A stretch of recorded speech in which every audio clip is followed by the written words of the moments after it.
Hi, welcome to Chottu's world. അപ്പോൾ നമ്മൾ ഇന്നിവിടെ പറയാൻ പോകുന്ന ടോപ്പിക് എന്താണെന്ന് പറഞ്ഞു കഴിഞ്ഞാൽ, നമ്മുടെ വീട്ടിലൊക്കെ കുഞ്ഞു കുഞ്ഞു മക്കളുണ്ട് അല്ലേ?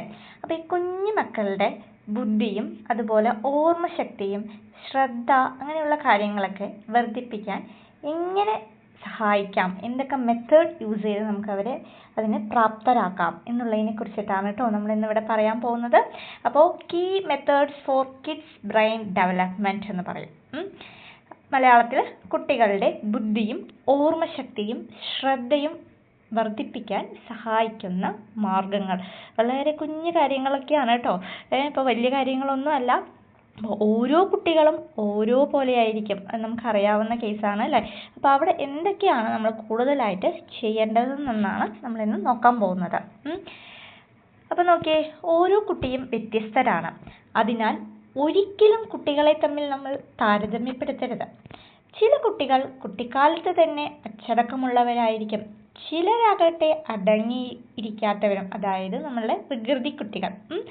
കുട്ടികളുടെ ബുദ്ധിയും ശ്രദ്ധയും ഓർമ്മശക്തിയും വർദ്ധിപ്പിക്കാൻ പല മാർഗങ്ങളുമുണ്ടെന്ന്. ചെറുതും വലുതുമായ ചില കാര്യങ്ങൾ അവരുടെ ബുദ്ധിശക്തിയിൽ വലിയ മാറ്റങ്ങൾ ഉണ്ടാക്കും. ദൈനംദിന കാര്യങ്ങൾ ചെയ്യാൻ അവരെ പ്രോത്സാഹിപ്പിക്കുക. കുട്ടികളുടെ തലച്ചോറിനെ വികാസത്തെ സഹായിക്കാൻ മാതാപിതാക്കൾക്ക് ചെയ്യാവുന്ന ലളിതമായ കാര്യങ്ങളാണ് നമ്മൾ ഇന്നിവിടെ പറയാൻ പോകുന്നത്. ഓക്കെ അല്ലേ? അപ്പം അതിൽ ആദ്യത്തെ കേസാണ് കഥ പറഞ്ഞു കൊടുക്കുക. അപ്പോൾ ഓരോ കുട്ടികൾക്കും, പണ്ടൊക്കെ ആണെങ്കിൽ നമ്മുടെ വീട്ടിലെ ഗ്രാൻഡ് പാരൻസ് ഒക്കെ ഉണ്ടാവും അല്ലേ, അവർ നമുക്ക് എന്ത് ചെയ്യും, കഥ പറഞ്ഞു തരും. കുട്ടികൾക്ക് കഥ പറഞ്ഞു കൊടുക്കാനൊക്കെ കൂടുതൽ. പക്ഷേ ഇപ്പോഴത്തെ ഫാമിലി എങ്ങനെയാണ്, ന്യൂക്ലിയർ ഫാമിലിയാണ്. അപ്പോൾ എന്താണ്, കൂടുതലും കഥ പറഞ്ഞു കൊടുക്കാൻ നിങ്ങളവരെ സഹായിക്കുക. അതായത് പണ്ട് കാലത്ത് കുഞ്ഞുങ്ങൾ ഉറങ്ങിക്കൊണ്ടിരുന്നത് കഥകൾ കേട്ടായിരുന്നു, ശരിയല്ലേ? ഇത് കുട്ടികളുടെ ഭാവനയും ഭാഷാ വൈവിധ്യത്തെയും ഉത്തേജിപ്പിക്കാനുള്ള മാർഗമാണ്. മാതാപിതാക്കളും കുട്ടികളും ഒരുമിച്ച് പുസ്തകങ്ങൾ വായിക്കുമ്പോൾ അതിലെ കഥാപാത്രങ്ങളും കഥാപശ്ചാത്തലവും കഥാസന്ദർഭവും വിശദമായി പറഞ്ഞു കൊടുക്കാം. കഥയിൽ അടുത്തതായി എന്ത് സംഭവിക്കുമെന്ന ജിജ്ഞാസ വളർത്തുന്ന രീതിയിലായിരിക്കണം നിങ്ങൾ കഥ പറഞ്ഞു കൊടുക്കേണ്ടത്. കഥ പറയുന്നതിനിടെ കുട്ടികളോട് ഇടയ്ക്കിടെ അതിനെക്കുറിച്ചുള്ള ചോദ്യങ്ങളും ചോദിക്കാം. അവരുടെ വിശദീകരണം ശ്രദ്ധയോടെ കേൾക്കുകയും വേണം. കുട്ടികളുടെ പാഠാവലി വർദ്ധിപ്പിക്കാനും ആശയവിനിമയ ശേഷി വളർത്താനും ഒക്കെ ഇതുകൊണ്ട് നമുക്ക് സാധിക്കുന്നു. അപ്പോൾ കഥ പറഞ്ഞു കൊടുക്കില്ലേ ഇനി എല്ലാ ദിവസവും നിങ്ങൾ കഥ പറഞ്ഞു കൊടുക്കുന്നത് കൊണ്ടുള്ള ഉപയോഗം എന്താണെന്ന് മനസ്സിലായില്ലേ? അപ്പോൾ കഥ പറയുമ്പോൾ കുട്ടികളുടെ എന്താണ്, അവരോട് നിങ്ങൾ കഥ പറയുക മാത്രമല്ല, അതിനെക്കുറിച്ച് ചോദിക്കുകയും കൂടി വേണം കേട്ടോ. വിശദീകരണം നിങ്ങളത് കേൾക്കുകയും വേണം. അതിനുള്ള സമയം നിങ്ങൾ കണ്ടെത്തിയേ മതിയാകുള്ളൂ. അടുത്തതായി അവർ കളിക്കട്ടെ. ഇപ്പം പല വീടുകളിലും നമ്മൾ എന്താണ്, മൊബൈൽ ഫോൺ, TV, കാർട്ടൂൺ, അതിന് മുമ്പിലാണ് ഓരോ കുട്ടികളും ഇരിക്കുന്നത് അല്ലേ? കളിക്കാൻ പോകുന്നതൊക്കെ കുറവാണ്. അപ്പോൾ നിയമാവലികളൊന്നുമില്ലാതെ അവരെ സ്വതന്ത്രമായി കളിക്കാൻ വിടണം. അതായത് അത് കളിക്കൂ, നമ്മൾ പറയുന്നത് തന്നെ കളിക്കണമെന്ന് നമ്മൾ ഒരിക്കലും വാശി പിടിക്കാൻ പാടില്ല. അവരുടെ ഇഷ്ടത്തിന് കളിക്കാൻ വിടുക. കുട്ടികൾക്ക് സ്വാതന്ത്ര്യം ലഭിക്കുമ്പോഴാണ് അവർ സ്വതന്ത്രമായി എന്തെങ്കിലുമൊക്കെ ചെയ്യാൻ ശ്രമിക്കുക. പ്രശ്നങ്ങൾ പരിഹരിക്കാനും സ്വന്തമായി തീരുമാനങ്ങൾ എടുക്കാനും അതുമൂലം സാധിക്കും. ബ്ലോഗുകൾ ഉപയോഗിച്ചുള്ള നിർമ്മാണം, പുതിയ ഗെയിമുകൾ കളിക്കുക എന്നിവ അവരുടെ ഭാവന വികസിക്കാൻ സഹായിക്കുന്നു. മറ്റുള്ളവരുമായി ചേർന്ന് കളിക്കുന്നത് കുട്ടികളുടെ ആത്മവിശ്വാസവും സാമൂഹിക കഴിവുകളും വളർത്തിയെടുക്കാൻ സഹായിക്കുന്നതാണ്.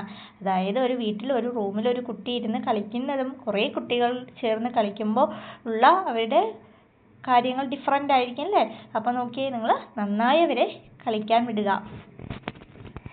അടുത്ത് കുട്ടികളുടെ ശാന്തതയും ആത്മനിയന്ത്രണവും പഠിപ്പിക്കുക. കുട്ടികളെ നമ്മൾ എന്താണ് ശാന്തരാക്കുക. വളരെ കുസൃതിയായ ഒരുപാട് കുട്ടികളെ നമ്മൾ കാണുന്നുണ്ട് അല്ലേ? അപ്പോൾ ചെറിയ കുട്ടികളിൽ ശ്വസന വ്യായാമങ്ങൾ പരിശീലിപ്പിക്കുക. അതിലൂടെ ഏകാഗ്രത വളർത്താം, മനസ്സിനെ ശാന്തമാക്കാം. എന്നാൽ അവർക്ക് അതൊരു ഭാരമായി തോന്നുകയും ചെയ്യരുത്. ഉത്കണ്ഠ കുറയ്ക്കാനും വൈകാരിക നിയന്ത്രണം വർദ്ധിപ്പിക്കാനും ശ്രദ്ധ കൂട്ടാനും ഇതുമൂലം സാധിക്കും. അപ്പോൾ കുട്ടികളെ ശാന്തതയും ആത്മനിയന്ത്രണവും പഠിപ്പിക്കാൻ നോക്കുക. ഇനി അടുത്തത് എന്താ നോക്കിയേ, ഫിംഗർ വർക്ക്. കുട്ടികളുടെ ഓർമ്മശക്തി വർദ്ധിപ്പിക്കുന്നതിനും ശ്രദ്ധ കേന്ദ്രീകരിക്കുന്നതിനും ഫിംഗർ വർക്ക് ഉപയോഗിക്കാം. അതായത് കളിമൺ കൊണ്ടുള്ള രൂപങ്ങൾ ഉണ്ടാക്കുക, മണികൾ അടിക്കുക, പെയിന്റിംഗ് എന്നിവ മോട്ടോർ സ്കില്ലുകൾ വർദ്ധിപ്പിക്കുന്ന പ്രവർത്തനങ്ങളാണ് കുട്ടികളിൽ. ചിത്രം വരയ്ക്കുന്നതും കളർ ചെയ്യുന്നതും ഇത്തരത്തിൽ ഏകാഗ്രത വർദ്ധിപ്പിക്കുന്നതാണ്. അപ്പോൾ നിങ്ങൾ അതൊക്കെ ഒന്ന് കോൺസെൻട്രേറ്റ് ചെയ്ത് നോക്കുക കേട്ടോ. അതായത് കളിമണ്ണ് കൊണ്ട് രൂപങ്ങൾ ഉണ്ടാക്കാൻ പറ്റിയില്ലെങ്കിൽ കൂടി ചിത്രം വരയ്ക്കുന്നതും കളർ ചെയ്യുന്നതിനൊക്കെ നമ്മൾ കൂടുതൽ ശ്രദ്ധ കേന്ദ്രീകരിച്ച് കൊടുക്കേണ്ടതാണ് കേട്ടോ. അപ്പോൾ അവരുടെ ഭാവന അതിലൂടെ വളരുന്നതാണ്.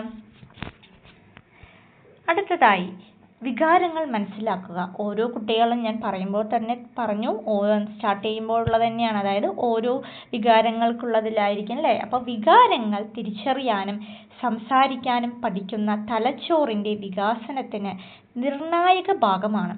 അവരുടെ മാനസികാവസ്ഥകൾ നിയന്ത്രിക്കാനും സഹാനുഭൂതി വളർത്താനും പ്രേരിപ്പിക്കണം.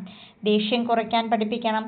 കുട്ടികളെ അവരുടെ വികാരങ്ങൾ മനസ്സിലാക്കുമ്പോൾ വെല്ലുവിളികൾ തരണം ചെയ്യാനും ശക്തമായ ബന്ധങ്ങൾ കെട്ടിപ്പടുക്കുവാനും സജ്ജരാകുമെന്ന് ചൈൽഡ് സൈക്കോളജിസ്റ്റുകൾ ചൂണ്ടിക്കാണിക്കുന്നു.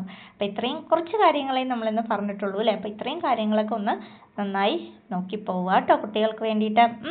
Thank you for watching Chottu's world.